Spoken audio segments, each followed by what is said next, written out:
recording.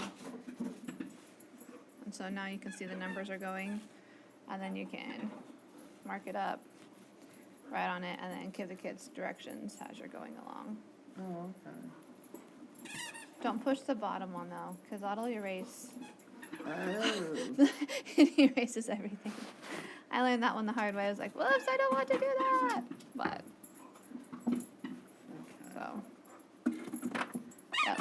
And then you just push.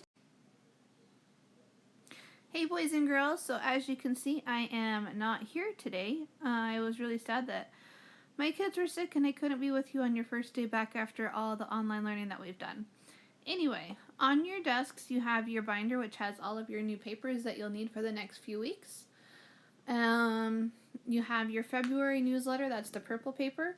Please make sure you write your name on that, put it in your backpacks or your home folders, and take those home today. Those tell your parents about your February homework and about our Valentine's Day party, which is a week from today. Hopefully you all got the message that for our Valentine's party, you can either make your own box at home to put your Valentines in and bring that to school, or I will have a bag for you to put your Valentines in. Also in this newsletter is the class list, so you know everybody's names when you make your Valentines. The papers underneath the purple paper are your old papers from your binder. Go ahead and put those in your home folders and take those home as well. Hopefully my kids will be better soon and I'll be able to see you on Wednesday.